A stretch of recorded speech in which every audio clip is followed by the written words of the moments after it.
Eu sou caminhoneiro há mais de 20 anos. A estrada é minha casa e já vi de tudo. Tempestades violentas, animais cruzando na madrugada, gente boa e gente perigosa. Mas o que eu vi naquela noite na BR-116 é uma coisa que eu nunca consegui apagar da memória. Eu estava levando uma carga de eletrodomésticos para o sul do país, sozinho, com quilômetros e mais quilômetros de asfalto à minha frente. Era uma noite escura, sem lua, e o nevoeiro era tão denso que parecia que o mundo tinha desaparecido além dos faróis do caminhão. Passei pelo quilômetro 324, onde dizem que um acidente terrível aconteceu há muitos anos. Eu já tinha ouvido histórias sobre o lugar, coisas que os caminhoneiros contam para passar o tempo, mas que ninguém realmente acredita. Gente que fala de uma mulher de vestido branco pedindo carona ou de uma criança correndo no acostamento no meio da noite. Eu sempre ri dessas histórias, até aquela viagem. Por volta das 2 da manhã, meus olhos começaram a pesar. O nevoeiro fazia com que cada metro parecesse eterno, e o silêncio dentro da cabine só era quebrado pelo ronco constante do motor. Eu sabia que precisava parar para descansar, mas estava decidido a dirigir mais alguns quilômetros até um posto de gasolina que conhecia. Foi então que eu vi algo, uma figura no acostamento. Era um homem, andando devagar, com o rosto inclinado para baixo e as mãos nos bolsos. Ele estava vestido com um casaco comprido, surrado e um chapéu que escondia seus olhos. Havia algo estranho nele, mas eu não consegui definir o quê. Talvez fosse o jeito como ele andava. Passos lentos, mecânicos, como se cada movimento fosse forçado. Passei por ele e continuei dirigindo, sentindo um calafrio que não conseguia explicar. O que me fez pisar no freio foi o que aconteceu alguns minutos depois. A estrada estava deserta, ninguém na frente ou atrás de mim, mas quando olhei pelo retrovisor, lá estava ele novamente. O mesmo homem, andando pelo acostamento. Só que isso era impossível. Eu havia deixado para trás há quilômetros. O coração começou a bater forte. Respirei fundo, tentando racionalizar. Talvez eu estivesse cansado demais, vendo coisas. Mas enquanto dirigia, os faróis do caminhão iluminaram uma curva adiante, e ele estava lá de novo. Parado bem no meio da pista, com as mãos nos bolsos, como se me esperasse. Eu buzinei, tentando assustá-lo ou fazê-lo sair da estrada. Não se moveu. Joguei o caminhão para o lado no último segundo, sentindo as rodas derraparem. O veículo balançou violentamente e quase fui parar no barranco. Quando finalmente parei, o coração parecia que ia sair do peito. Pulei da cabine com a lanterna na mão, pronto para gritar com o homem, mas não havia ninguém lá. Nem marcas de pegadas, nem sinal de que alguém tivesse estado no meio da pista. A névoa parecia ficar ainda mais densa ao meu redor, e o ar estava pesado, como se o próprio mundo estivesse segurando a respiração. Voltei para o caminhão, trêmulo, e tentei dar partida.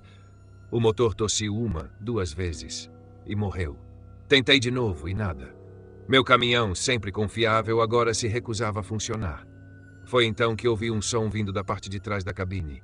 3 batidas lentas e ritmadas, como se alguém estivesse batendo com os nós dos dedos na porta traseira. Fiquei paralisado. O som ecoou pela noite silenciosa. Mais 3 batidas. Lentamente peguei a lanterna com as mãos suando e saí para verificar. A porta traseira estava trancada, exatamente como eu havia deixado. Mas o metal estava frio demais ao toque, quase como gelo. Iluminei cada canto, procurando qualquer sinal de alguém. Não havia nada. De repente, um som baixo e gutural veio do lado direito do caminhão, algo que não parecia humano. Virei a luz na direção do som e vi uma coisa que nunca vou esquecer. Uma figura agachada, com braços e pernas compridos demais, quase como aranhas, os olhos brilhando com um tom amarelado. Ela sorriu. Não um sorriso humano. Os dentes eram longos, finos e afiados e pareciam se estender além do que a boca poderia comportar. Eu corri. Pulei para dentro da cabine, travei as portas e comecei a rezar, pedindo a qualquer coisa que me ouvisse para me tirar dali. Tentei o motor mais uma vez e dessa vez ele pegou. Acelerei com toda a força, sentindo o caminhão saltar para frente. Pelo retrovisor vi a figura parada na estrada, cada vez mais distante, até que desapareceu na escuridão. Cheguei ao posto de gasolina pouco depois. O frentista, um homem velho com olhos cansados, me olhou com uma expressão séria quando desci da cabine. Contei a ele tentando soar calmo o que havia acontecido. Ele apenas balançou a cabeça e disse: "Você encontrou ele. Já vi outros caminhoneiros falando do mesmo. A estrada é dele depois da meia-noite." Nunca mais voltei a dirigir naquele trecho sozinho. E desde aquela noite sempre mantenho um crucifixo pendurado no retrovisor. Não sei se funciona, mas nunca mais ouvi aquelas batidas. E espero nunca mais ouvir.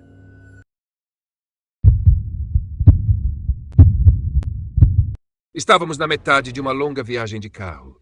Eu, minha esposa Clara e nosso filho pequeno, Pedro.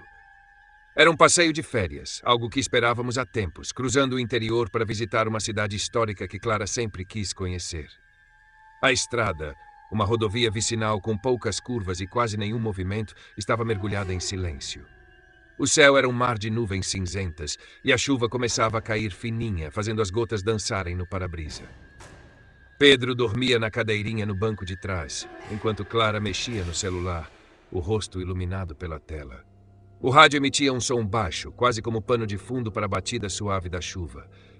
Era o tipo de calmaria que deixa a mente vagar. Só que naquela tarde, algo não estava certo. Eu sentia isso na pele antes mesmo de entender o porquê. Passamos por uma placa indicando a cidade mais próxima. São Miguel, 8 quilômetros. Clara ergueu os olhos. Não lembro dessa cidade no mapa. Você viu algo sobre ela?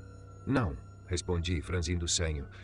Mas é melhor seguirmos até lá. Já estamos com pouco combustível. Ela concordou com um aceno e seguimos em frente. Quanto mais nos aproximávamos, mais o silêncio se tornava pesado. Como se o mundo ao redor estivesse esperando. Logo avistamos as primeiras casas. Construções antigas, com janelas fechadas e telhados de telha desbotada. As ruas estavam vazias, e a única movimentação vinha de uma bandeira vermelha presa a um poste, que tremulava lentamente ao vento. O posto de gasolina ficava no centro da cidadezinha. Parei ao lado da bomba, e um frentista apareceu. Ele era magro, com o rosto enrugado e uma expressão que me fez sentir desconfortável. Um olhar que parecia atravessar a pele e alcançar os ossos. Boa tarde, eu disse, tentando soar casual. Pode encher o tanque, por favor. Ele não respondeu. Apenas olhou para mim. Depois para o carro e começou a abastecer. A chuva agora caía um pouco mais forte, criando poças no chão de terra. Olhei em volta. Não havia ninguém. Nem mesmo uma criança brincando ou um cachorro vagando pelas ruas, apenas portas fechadas e janelas escuras. Você mora aqui há muito tempo? Perguntei, tentando puxar conversa. Tempo suficiente, ele respondeu, sem olhar para mim. Clara, que havia descido para esticar as pernas, se aproximou de uma vitrine empoeirada de uma loja ao lado. Quando ela colocou as mãos no vidro para enxergar melhor, deu um passo para trás, pálida. Tem algo errado, ela disse em voz baixa. O lugar está cheio de bonecas. Bonecas. Fui até lá e olhei também. Era uma loja antiga, cheia de bonecas penduradas em fileiras e espalhadas pelo chão. Elas eram feitas à mão, com feições grosseiras, olhos de vidro grandes demais e bocas costuradas em linhas tortas. Algumas estavam quebradas, com braços faltando ou cabeças viradas ao contrário. O que me deixou arrepiado foi perceber que todas estavam olhando para a porta, como se esperassem que alguém entrasse. Vamos embora, Clara murmurou, agarrando meu braço. Olhei para o frentista. Ele estava terminando o serviço, mas seus movimentos eram lentos, quase deliberados. Quando ele se virou para devolver a mangueira, é algo que fez meu sangue gelar. As mãos dele não tinham dedos. O que parecia ser luvas pretas era, na verdade, pele costurada sobre ossos. Ele me olhou de novo e eu percebi que seus olhos não piscavam. Sem pensar duas vezes, entrei no carro. Não precisamos do troco, gritei, ligando o motor. Clara já estava no banco do passageiro e Pedro, ainda dormindo, parecia alheio a tudo. Enquanto acelerava para sair da cidade, vi pelo retrovisor que o frentista não nos seguiu. Mas as bonecas... Agora, elas estavam todas na janela da loja, como se tivessem se movido sozinhas. Pegamos a estrada de volta, mas algo estava errado. A chuva aumentava e o GPS começou a piscar, mudando de rota sem parar. Os números e letras tremulavam como se alguém estivesse tentando nos mandar uma mensagem. De repente, o caminho à nossa frente desapareceu. A estrada não estava mais ali. Havia apenas uma escuridão infinita. Quando freiei, tudo ficou em silêncio absoluto. Não havia chuva, não havia vento, apenas o som do motor e nossos corações batendo forte. Olhamos um para o outro sem palavras e, naquele instante, soube que não deveríamos ter parado em São Miguel. Quando finalmente encontramos outra estrada, horas depois, ou talvez minutos, nunca soubemos ao certo, a cidade desapareceu como se nunca tivesse existido. E até hoje, quando olho para trás em fotos antigas da viagem, uma delas ainda me assombra. Há uma boneca na janela do carro.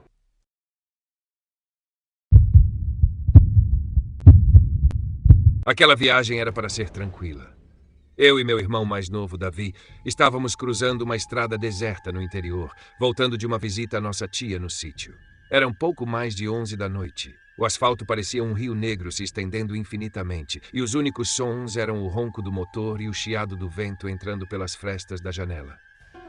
A noite estava pesada, sem lua, e o farol do carro mal cortava a escuridão à nossa frente.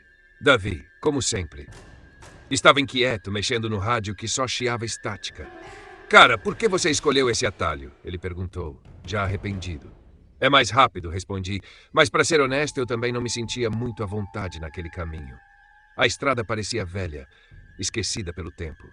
Nenhuma placa, nenhum carro vindo ou indo, apenas nós dois sozinhos, com quilômetros de escuridão pela frente. Foi quando vimos a primeira coisa estranha. Um homem parado no acostamento, imóvel como uma estátua.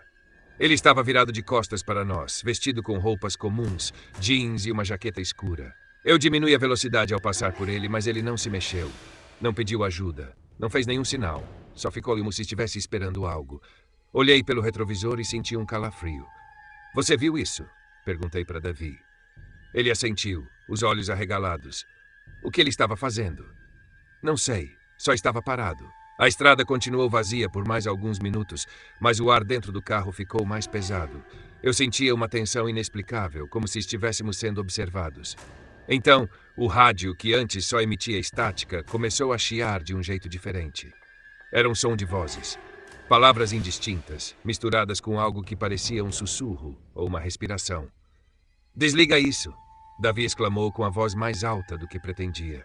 Ele apertou todos os botões, mas o chiado persistiu por alguns segundos antes de parar de repente. Foi então que vimos o homem de novo. Desta vez, ele estava no meio da estrada. Eu pisei no freio com toda a força e o carro derrapou, deslizando por alguns metros antes de parar a poucos metros dele. Meu coração martelava no peito. Davi estava ofegante. Como ele chegou aqui tão rápido? Ele perguntou, tremendo. Não havia como. Nós não havíamos passado por nenhum cruzamento ou desvio. Não havia atalhos. O homem ainda estava parado, mas agora ele se virou. Seu rosto estava coberto por uma sombra que os faróis não conseguiam atravessar, e seus olhos... Os olhos eram duas esferas vazias, escuras como um poço sem fundo. Ele não tinha expressão. Não havia vida nele. Eu joguei o carro em marcha ré e acelerei, tentando me afastar. O homem começou a andar na nossa direção, os movimentos estranhamente lentos, mas o asfalto parecia devorá-lo, fazendo-se aproximar rápido demais. Não olha para ele. Davi gritou, desesperado, as palavras saindo sem controle, como se soubesse algo que eu não sabia. Dei meia volta com o carro, os pneus cantando, e acelerei o máximo que pude. O velocímetro subiu rapidamente, mas ainda assim eu sentia que ele estava lá. Não precisei olhar pelo espelho retrovisor. Eu podia sentir o peso de sua presença como uma mão invisível pressionando minha nuca. Ele está vindo atrás da gente, Davi murmurou, quase sem voz. Não olha para trás, eu repeti, mais para mim do que para ele. A estrada parecia não ter fim. Cada curva era igual à anterior, cada quilômetro uma repetição interminável. Comecei a achar que nunca sairíamos dali, que estávamos presos naquela noite para sempre. O ar no carro ficou frio, gelado o suficiente para embaçar os vidros, mas eu não podia parar. Parar significava morrer. Finalmente avistamos uma luz. Um posto de gasolina velho, com uma única bomba e uma cabine iluminada. Era como um farol no meio do mar escuro. Estacionei o carro com um tranco, saímos quase tropeçando para fora e corremos até a loja de conveniência. Um homem idoso estava no balcão, mastigando alguma coisa e folheando um jornal amarelado. Tem alguém lá fora, eu gritei ofegante. Alguém nos seguiu. O velho nos olhou por um longo momento. Então lentamente apontou para uma parede cheia de recortes e fotos antigas. Você viu ele? Ele perguntou, a voz baixa e rouca. Olhei para onde ele apontava e meu sangue gelou. Uma das fotos mostrava exatamente o mesmo homem que vimos na estrada. Mas o recorte dizia: motorista morre atropelado por caminhão em curva perigosa no quilômetro 47. Corpo encontrado dias depois. Isso aconteceu há 20 anos, o velho disse, balançando a cabeça.